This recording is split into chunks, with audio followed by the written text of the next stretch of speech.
사전 투표가 이틀 앞으로 다가온 가운데 뉴스 전면에 전현직 대통령이 등장하는 이례적 상황이 펼쳐지고 있습니다. 왜 이렇게 된 건지, 실제 선거에는 어떤 영향을 미칠지 정치부 한송원 기자와 뉴스더에서 더 얘기 나눠보도록 하겠습니다. 한 기자, 이재명 대통령이 이틀째 부산 경남에서 지금 머물고 있는 거죠? 네, 그렇습니다. 어제 오전 생중계된 국무회의에서 동남권에 대한 공공기관과 기업 이전 추진, 그리고 전략적 투자 등을 언급했습니다. 그리고 연이틀 부산 지역 전통시장까지 방문한 건데요. 청와대는 계획된 민생 현장 점검 일정이다 이렇게 설명하고 있지만 국민의힘에선 반발하고 있습니다.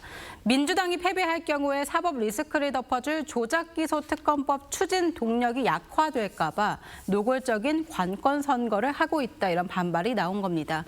자, 바다의 날이 지방선거와 붙어있다 보니 반복되는 일인데요. 4년 전에 윤석열 당시 대통령이 부산을 방문했을 때 민주당 대통령이 선거 개입 논란을 자초하고 있다, 이렇게 비판한 바 있습니다. 네, 입장이 바뀌니까 또 비판의 목소리도 달라지는군요. 네. 자, 근데 지난 주말부터 국민의힘 쪽에선 이 박근혜 전 대통령이 장동혁 대표보다 뉴스에 더 많이 나온다, 이런 얘기가 나오죠. 네, 박 전 대통령이 찾고 있는 지역들을 보면요, 접전 지역이나 보수 분열 지역이다, 이런 점 주목할 만한 부분입니다.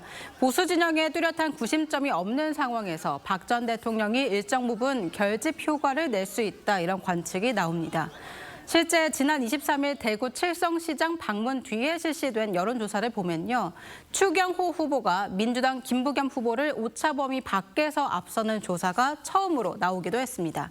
다만 당내 일각에서는 보수세가 강한 대구, 그리고 다른 접전 지역에서의 지원 효과는 조금 다를 수도 있다, 이런 분석도 나오고 있습니다. 네, 일장일단이 있을 수 있다는 건데, 근데 후보들이 요청을 해서 방문한다, 이런 말은 합니다만 박 전 대통령이 상당히 적극적으로 나서고 있다, 이런 평가잖아요. 왜 그런 거죠?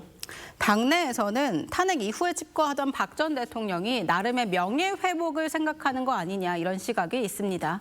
앞서 언급한 것처럼 보수 진영 결집이 지금 느슨한 데다가 마땅한 구심점이 없는 상황도 영향을 미친 것으로 보이는데요. 다만 여권이 민감하게 반응하는 만큼 진보 진영의 견제 심리가 커질 가능성도 있습니다. 네.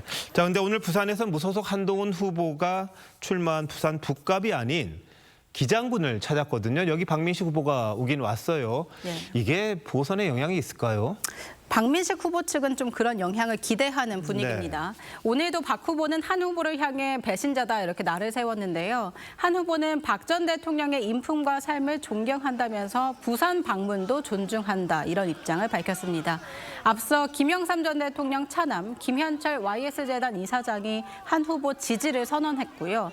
조만간 이명박 전 대통령도 부산을 찾는다고 합니다. 네. 전현직 대통령이 모두 부산 선거 전에 등장하는 셈이 된 겁니다. 예, 이 대통령도 가는군요. 이 전 대통령도. 근데 다른 얘기도 한번 해보죠. 단일화가 지금 거의 주춤하고 있다, 이런 보도가 많았습니다. 사실상 내일이 마지막이라고 그러는데 진전된 곳도 있죠.